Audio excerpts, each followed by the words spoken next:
Greetings from Thailand. I'm Trip, and welcome to the Hammer of Wrath. This week, you and I are going to kit bash some Wulfen. Let's go.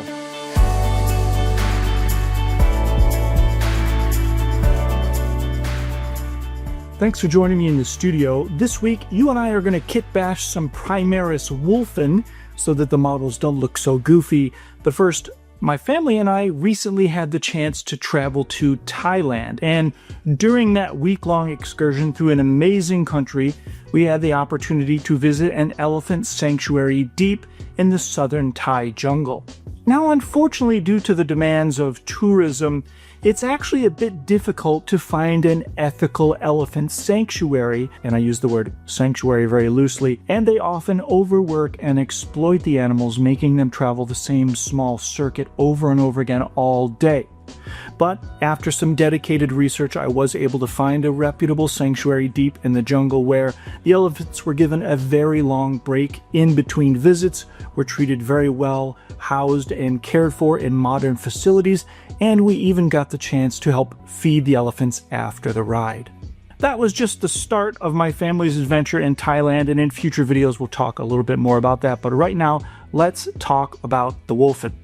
I've wanted to do this kit bash for years, and now that the Wulfen are included in the combat patrol, I figured it'd be a good opportunity to show you how we took assault intercessors and the old Wulfen kit and sort of smashed them together to make something that looks a bit less goofy than the old kit by itself. So let me show you how to kit bash and paint primaris Wulfen. All of this starts, of course, with the original Wulfen kit. Now, the kit comes in 3 sprues, and there's actually 2 ways to build this, but we're going to do the Thunder Hammer and Storm Shield build. But what really makes this work are the Assault Intercessor bodies. Now here, I've got the mono build ones from the Imperium magazine, which was in Japan a few years ago, but any Assault Intercessors will do. We want those action poses. This mono pose kit goes together in 2 simple pieces, but because they were push fit, there are posts for the arms, so we'll take a moment to shave those off and make the surfaces clean.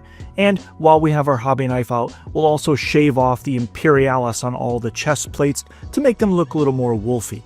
Once we've got that carved away, we'll clean everything up with some flexible sanding pads, get rid of the debris, and then we'll go back to the kit and we're going to separate all the wolfy bits. The pelts, the chains, the medallions, these ceremonial daggers, and we'll glue those onto the body. Once we have our bodies ready, we're going to run into our first problem. The heads that are included with the kit are meant to ball and socket into the torsos, but when we look at the Wulfen heads from the old kit, they're built exactly the opposite. They're meant to mount on top of these large neck joints. I think I have a solve for this, but we're going to put that on the back burner and just start connecting the Wulfen arms from the Wulfen kit. But then we run into this problem. There's not a flat join like on modern models. These are actually meant to fit onto the muscular torsos of the Wulfen and hide the seams between the muscles, so that leaves a big gap at the bottom. While we're thinking about that, I'm going to move on to something else that I do know how to fix, and we're going to drill out the exhaust ports and assemble the Wulfen power packs that came with the kit and attach those to the torsos. And while doing that, it occurred to me that I could just use a technique popular with metal minis and just pin the arms onto the torsos. I've used a small segment of paperclip and some super glue, and we even have a little time before the curing sets up to adjust the position of the arms. Now, as far as the gap around the arm joint goes, we're going to use some sprue goo to attach the pauldrons, and then that same sprue goo can be used to fill in any gaps on the underside. Once we've got the arms attached to the torsos, we can simply finish assembling them as if we were putting the kit together normally. Now, the trick here is to pick the right sets of arms from the Wulfen kit and match them to the right bodies in the Assault Intercessor kit. If we look at the instructions here, you'll see that some of these poses are actually really close. So if we want to use the Thunder Hammer and the Storm Shield from a pose within the Wulfen kit, we want to make sure that we're using the set of arms from one of the kits that has the legs in about the same position. Take your time when you're assembling these, there's no reason to rush, and you can even check the fit on these arms and torsos using a little poster tack before you pin everything down.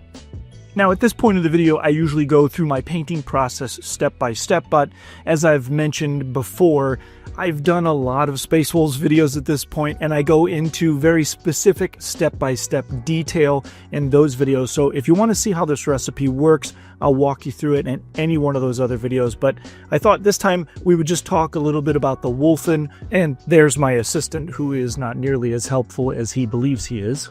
Anyway, I wanted to take this opportunity to talk about the Wulfen, or more specifically about this kit in particular, and how dated it actually seems compared to the primaris models. That's the reason why I wanted to do this kit bash, but the twist here is that I was actually in the hobby when this kit released, and that was all before primaris. It was during the Firstborn era, and I can tell you that even then, the kit was a bit divisive. There are some poses in this kit, specifically the pack leader doing the weird ballerina pirouette that sort of landed like a fart in church. Even before Space Marines got a complete and total primaris makeover, which fixed all their posing and proportion issues, this kit sort of divided the community. Now, some of the poses in the box, like where they're dashing forward, still work, and I actually really like how they've gone full lycanthrope and sort of outgrown their armor so their bare feet and bare arms are exposed. And we got a little bit of that in our build. Maybe we've caught these Marines in the early stages of their transformation where just their torsos have started to change shape, or their arms are just a little bit too long for the armor. One of the things I like about combining these two kits is that proportionally the arms do look a little awkward. They don't hang down just past the hip like a normal human's arms. They go almost to the knees if they were to be straight along the sides, and that gives them that weird sort of transformational body horror sort of thing going on. As someone who saw American Werewolf in London way too young, it left a really big impression on me, and there's something about these models and sort of kit bashing these to make the mid-transformation that I really like. Now, if you're someone who prefers the full transformation look of the original kit, I totally get it. And if you're building these out with the Thunderhammers and Storm Shields, you can actually avoid that really awkward pose that's on the pack leader. That seems to be specific to the build where they're using the frost weapons. But I had seen a few similar kit bashes like this on the internet and wanted to give it a try myself.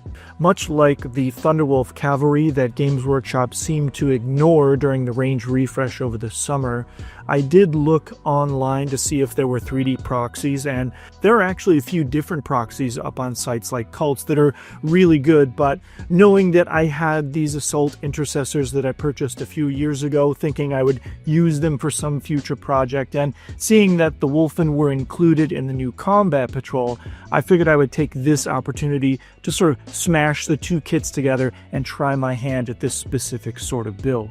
Now, the downside to all of this, of course, is that when it comes to the Wulfen box, you're really only using about a third of the kit. There are 3 different builds within that kit. There's the Thunderhammer Storm Shield build, the Great Axe build, and the Frost Weapons build, and because we're only using the Thunderhammer arms, heads, and backpacks, that sort of leaves us with these wolf legs and torsos, but nothing else to put on them. So it's a bit difficult to do this kit bash in sort of the opposite direction and might not have the appropriate aesthetic. I mean, it would be really strange to see these long, wolfy legs sticking out of a bare torso and then have Assault Intercessor arms sort of tacked onto that. It just doesn't work. But when it comes to any multi-build kit, you're going to have to make some sacrifices. You make a choice and then everything else just sort of gets thrown in the bit box. So eventually those Great Axes and Frost Weapons might find themselves into some future kit bashes. You never know. Getting back to the build, I'm finishing up the gold on the shields using a little canoptic alloy. I highlight this along the top edges in order to round out the golden shapes, and we're going to start working on the glowing runes on these. This is actually a really simple technique. What I'm doing here is just using some frost blue from Vallejo, and I'll put that on as a glaze all around the runes.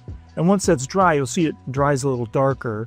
We'll go through with some very watered down white, and we'll just use our 00 brush to tap that into the runes, and the capillary action draws that right into the shapes. The trick here is having enough water mixed in, but not too much. You'll experiment and find the balance. With the armor done, it's time to move on to the heads, and if you'll remember, they didn't exactly fit. It occurred to me what we need here is a socket joint like you would find on the helmets that come with the kit. A quick search on Cults 3D found us this bare Space Marine head, and although we don't need the face, the neck is exactly what we're looking for. So I brought it into my 3D application and then sliced it at an angle. With the upper portion of the head removed, I sent 5 of these to my 3D printer, and a few moments later, I had exactly what I needed. Once I had super glued the necks to the heads, I hot glued those onto a plastic spoon so that I could batch paint them, and then I primed them. Now, we're going to do a couple different colors here. I'm going to pick a couple different browns from the Vallejo, Army Painter, and Games Workshop ranges, and we'll mix and match those on the heads. I'm going to paint a few of them the same color, but experiment with different washes, as you'll see in a minute. And I'll paint a few of the others, a couple different warmer and cooler sort of earth tones to look like different kinds of fur. And, of course, the head that looks most like Lion-O, I painted orange. Now, I know the Thundercats are cats. It's right in the name there, but give me this. Once the hair colors were down, a quick burst of Ushabti bone through the airbrush along the face to create that gradient. And then once we've got all of our skin tones down, we'll go through and, using our 00 brush, take those same hair colors and retouch the areas where the hair meets the skin of the face. Next, we'll apply a series of washes to the entire model.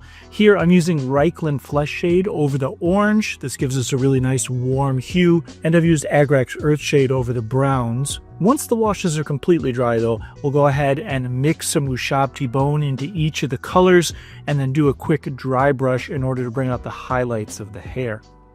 We'll paint the teeth and tongues and those sorts of things, and then give them the twist to pop them off because it's just hot glue. And then, because the neck base is a resin, we'll use some super glue to attach them to the models. Now, specific heads will only fit on specific bodies because they have these wild flowing hairstyles and beards and things, and in some cases they don't fit very well, so they need a slight trim in order to fit in, and once we've done a little surgery there, you'll see it tucks right in. Now, once we've attached the heads, that's going to help us decide what color the arms have to be. We're going to match those to the hair color on the head. And you'll see here I work my way around the model, just being careful not to ruin any of the armor that we've already finished. So we'll put down a couple base coats here, and then we're going to apply the same washes we used on the head. Here, this is Reikland Flesh Shade over the orange. We'll make sure that gets into all the details and recesses to bring out our shadows. And then on each of the figures, we're going to use that same base color, but we're going to mix in a little Ushabti bone each time, making it lighter and lighter. And we're going to do 3 separate passes here, adding some additional Ushabti every time. Now, I'm not trying to make a perfect blend here. In fact, I'm using my 0 brush here in order to make brush strokes to simulate, hair. He is a werewolf after all. Cool models deserve cool bases, and I've 3D printed some Grey Tide Studios Primal Hounds base toppers, so we'll go ahead and super glue those down and then get them primed. I start with a black prime, and then I do a white zenithal, and then over top of that white zenithal, some Mechanicus Standard Gray. Again, my helper has decided that he needs to have his input as well, so we'll go ahead and see that he supervises something else. We'll put some cold gray down in the center for a gradient, and then just straight out of the pot, Games Workshop's Nuln Oil into all the recesses, and then a dry brush of white once that's fully dry. With our bases set, we'll go ahead and take these models off. They're meant to be pegged into 32mm bases, but these are resin 40mm, so we'll use that paper clip again to super glue pin them to the bases. And as a final touch, and across all of the models in the army, some Valhalla Blizzard for that cold Nordic vibe.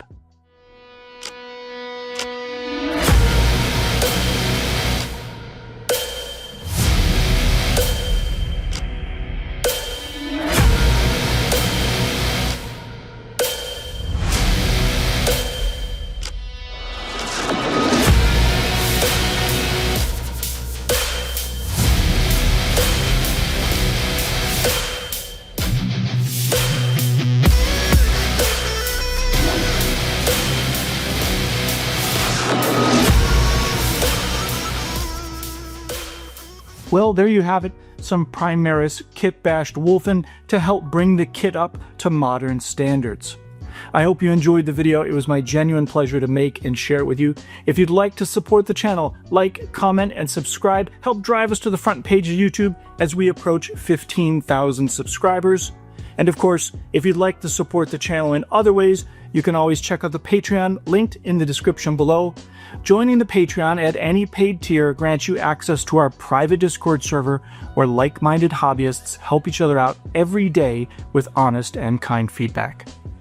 Thanks again for joining me, and I'll see you in the next one.